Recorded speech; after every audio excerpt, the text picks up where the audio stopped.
Assalamu alaikum. In this video, we will cover the topic of colorectal polyps. Polyps can occur in any part of gastrointestinal tract, but they are more common in colorectal region. Colorectal polyps can be classified on two bases. Number one, on the basis of the presence of stalk. If colorectal polyps are present in such a way that they are attached to the mucosa with the help of a stalk, then they are known as pedunculated polyps.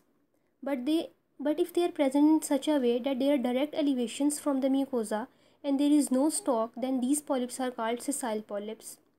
So this is one classification of colorectal polyps. The other classification is on the basis of neoplasia. If neoplasia is present, then these polyps are called neoplastic polyps. Otherwise, these are called non-neoplastic polyps. Non-neoplastic polyps are further divided into four types. We have inflammatory polyps, hyperplastic polyps, lymphoid polyps, and hematomatous polyps.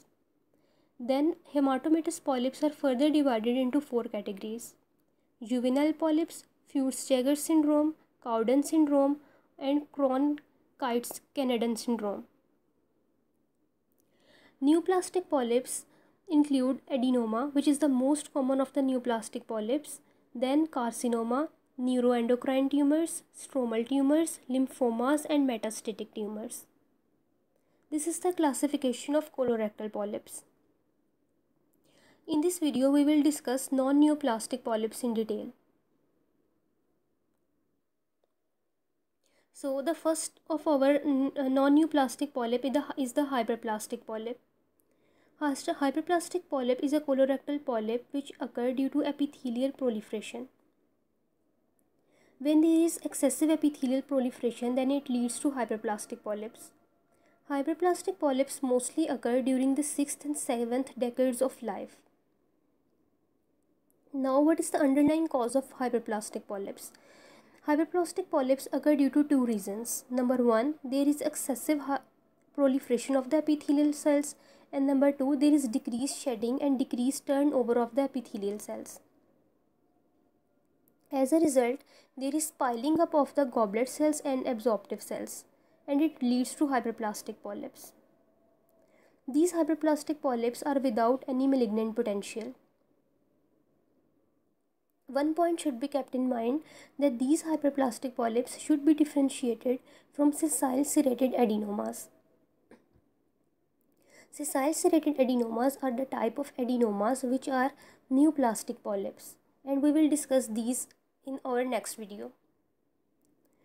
Actually, the hyperplastic polyps and sessile serrated adenomas have same histological features, and these two are distinguished because sessile serrated adenomas have malignant potential, whereas hyperplastic polyps are without any malignant potential. Sometimes these hyperplastic polyp may also occur due to any surrounding inflammatory lesion, which can lead to hyperplasia of the epithelium. So sometimes these are presenting any other clinically important lesion. Now, what is the morphology of the hyperplastic polyps? When we look at the gross features of these hyperplastic polyps, then we see that these hyperplastic polyps mostly occur in the left part of the colon. That is, they are more common in the rectum and the sigmoid colon. They are less than 5 mm in diameter, and these are smooth lesions which are present on the surface of the mucosa. Here we can see the gross appearance of hyperplastic polyp. This is a smooth lesion lying over the mucosa, and they are less than 5 cm in diameter. Now, what are the histological features of hyperplastic polyps? Histologically, here we can see a hyperplastic polyp. This is the epithelium, and here we can clearly see epithelial hyperplasia, as there is increase in the number of goblet cells as well as absorptive cells in these crypts. These are the crypts, and there is increased in the number of absorptive cells and goblet cells. Here we can see serrations. These irregular protrusions are actually serrations, and these serrations are the characteristic feature of hyperplastic polyps. These serrations are present in the upper third part of the crypts. Here we can see that upper part of the crypt is showing these serrations. Here again we can see that there is increase in the number of goblet cells as well as absorptive cells, and these serrations can be seen on the crypt. When we look at the cross section of the crypt, then we can see that the lumen of the crypt has become narrow and it has become serrated or star shaped. Actually, this is due to hyperplasia of the epithelial cells. Here we can see that goblet cells and absorptive cells have increased in number in such a way that the lumen is narrowed. So this is all about hyperplastic polyps. Our next polyp is the inflammatory polyp. Inflammatory polyps are the type of non-neoplastic polyps which occur as a part of a disease called solitary rectal ulcer syndrome. The patients who are suffering from inflammatory polyps present with a clinical triad, which include rectal bleeding, there is mucus discharge, and there is an inflammatory lesion present on the anterior wall of the rectum. Now, how these inflammatory polyps occur? Actually, they occur when there is incomplete or impaired relaxation of the anorectal sphincter. When anorectal sphincter is not relaxed completely, then it leads to recurrent and continuous abrasions and ulcerations on the overlying mucosa. So, due to chronic cycles of injury and healing, results in the formation of inflammatory polyp. Sometimes these inflammatory polyps are entrapped in the fecal stream and it can lead to mucosal prolapse. Now, what is the morphology of these inflammatory polyps? Here is the gross appearance of an inflammatory polyp. This is an inflammatory polyp. This is another inflammatory polyp.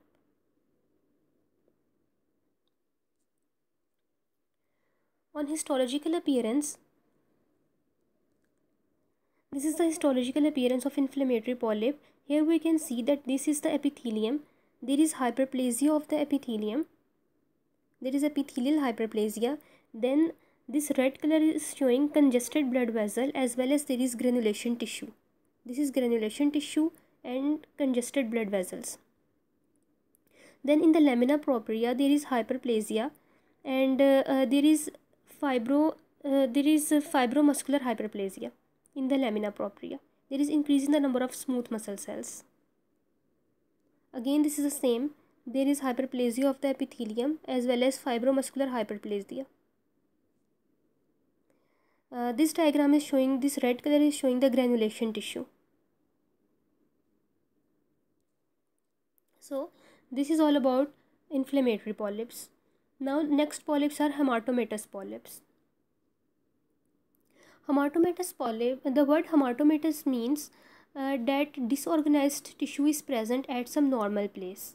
The word hematoma means disorganized tissue but at a normal place. These hematomatous polyps can occur sporadically and they can also occur as a part of some syndrome. The most important underlying cause of hematomatous polyps are mutations.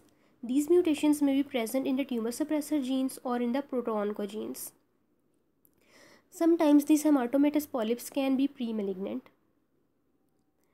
Now, as we have discussed previously, that hematomatous polyps are further divided into 4 types, which are juvenile polyps, Fuchs-Jaeger syndrome, Cowden syndrome, and Cron-Kite-Canada syndrome.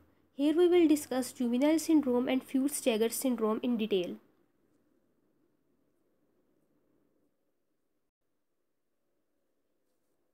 So, number 1, we have juvenile polyps. Juvenile polyps are actually focal malformations in the mucosal epithelium and the lamina propria. These juvenile polyps may be sporadic or they may be syndromic. Juvenile polyps can occur at any age, but mostly they occur before 5 years of age. Mostly juvenile polyps occur in the rectum and they can lead to rectal bleeding.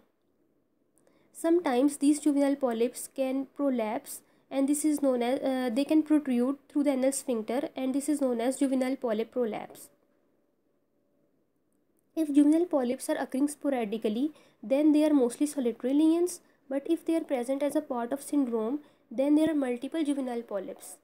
The number of juvenile polyps range from 3 to 100, and if multiple juvenile polyps are present, then they can lead to rectal bleeding, or they can also be pre-malignant. So colectomy is done. A person who is suffering from juvenile polyps, then there are certain other malformations also present. For example, there may be pulmonary arteriovenous malformations or other extraintestinal malformations. Now, what is the morphology of? Sometimes these juvenile polyps can also lead to intestinal intersections. Now, what does it mean by intestinal interception? Intestinal interception is a condition in which one part of intestine is telescoped into another part of the intestine. For example, here we can see that this is the terminal ileum, and this terminal ileum has entered into the cecum. It is telescoped into the cecum. This is known as intestinal interception. This can lead to bowel obstruction, or it can also be pre-malignant. So juvenile polyps can lead to intestinal interceptions, then it can lead to intestinal obstruction or polyp prolapse. Here we can see a polyp prolapse, and the juvenile polyp is protruding to the anal sphincter.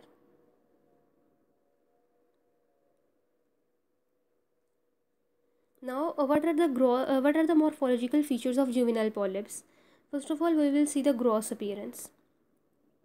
This is the intestine which has been removed from an 11-year-old boy, and in this intestine we can see that there are multiple juvenile polyps. There are multiple hematomatous polyps or juvenile polyps which are present in the last part of the intestine, in the rectum and the last part of the colon.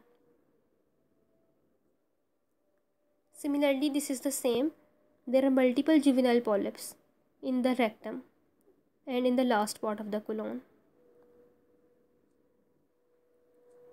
Now, what are the histological features of juvenile polyps? This is the histological presentation of juvenile polyps. In this is the surface epithelium, and we can see that there is surface erosion. This red color is a surface erosion. Then we look in the lamina propria. Here we can see that there are multiple crypts, and these crypts are cystically dilated. They are cystically dilated crypts. Even when we look at the gross appearance of juvenile polyps and we do cross section, then multiple cystic spaces can be seen on cross section. Similarly, on histology we can see cystically dilated crypts, and these crypts are filled with mucinous material as well as necrotic debris. This is a cystically dilated crypt. This is a dilated crypt. This is the epithelium of the crypt, and here we can see necrotic debris as well as mucinous material. So this is the histological appearance. This is again the histological appearance of juvenile polyposis syndrome, in which these are cystically dilated crypts with mucinous material as well as necrotic debris. Next we have Fuchs-Jaeger syndrome, which is the second type of hematomatous polyps. Fuchs-Jaeger syndrome is actually an autosomal dominant syndrome. The mean age of occurrence of Fuchs-Jaeger syndrome is 11 years. Fuchs-Jaeger syndrome include two main things. Number one, there are multiple gastrointestinal hematomatous polyps, and number two, there are mucocutaneous hyperpigmentations. This mucocutaneous hyperpigmentation is actually macules, which are dark blue color to brown color macules, and they are mostly present around the mouth, around the eyes, and on the nostrils, buccal mucosa, palmar surfaces of hands, genitalia, and perianal regions. These macules look like freckles, but they can be distinguished from freckles because freckles do not occur normally in the buccal mucosa. But in case of Fuchs-Jaeger syndrome, these macules are also present in the buccal mucosa. Fuchs-Jaeger syndrome Fuchs-Jaeger polyps can also lead to interceptions, and they can also cause intestinal obstruction. Fuchs-Jaeger syndrome also lead to certain malignancies, and it increases the chances of cancers. So a person who is suffering from Fuchs-Jaeger syndrome should be monitored regularly. During early childhood, they can cause sex cord tumors. In late childhood, they lead to gastric and small intestinal cancers. During second and third decades of life, they can lead to cancers of colon, pancreas, breast, lung, ovaries, and uterus. Fuchs-Jaeger syndrome mainly occurs due to mutation in a gene, which is a tumor suppressor gene called STK11 gene. This is serine threonine kinase 11 gene. Its mutation can lead to Fuchs-Jaeger syndrome. Now, what is the morphology of this Fuchs-Jaeger syndrome? The polyps of the Fuchs-Jaeger syndrome mostly occur in small intestine. However, they can also occur in the stomach and colon. Sometimes these polyps may be present in bladder or lungs. These polyps are large pedunculated polyps, and they have a lobulated contour. Here we can see multiple polyps. These are pedunculated polyps. On histological exam, and this is the diagram which is showing the mucocutaneous hyperpigmentation around the lips or around the nostrils. This is mucocutaneous hyperpigmented macules. Now, what is the histological appearance of Fuchs-Jaeger syndrome? On histology, we can see epithelial component. Here we can see epithelial component which is growing on smooth muscle cells arising from the muscularis mucosae. This is the smooth muscle. These are the smooth muscle cells band, and on the smooth muscle cell band, epithelium is growing. This smooth muscle cell band is actually cutting through the lamina propria. This is the lamina propria which is underlying the epithelium, and these smooth muscle cells are cutting through the lamina propria. Actually, on histological examination of Fuchs-Jaeger syndrome, we can see an arborizing network which is containing the connective tissue, smooth muscle cells, lamina propria, and glands. So this is the arborizing network in which there is epithelium, then there are smooth muscle cells, there is lamina propria, and there is also connective tissue. This is again a complex granular architecture. Here we can see smooth muscle cells, and due to the presence of these smooth muscle cells, these red color are also smooth muscle cells. This is the cross section, and due to the presence of these smooth muscle cells on the histological presentation, which can we can easily distinguish between the Fuchs-Jaeger syndrome and the juvenile polyps. So this is all about non-neoplastic polyps. In our next video, we will cover neoplastic polyps. Thank you.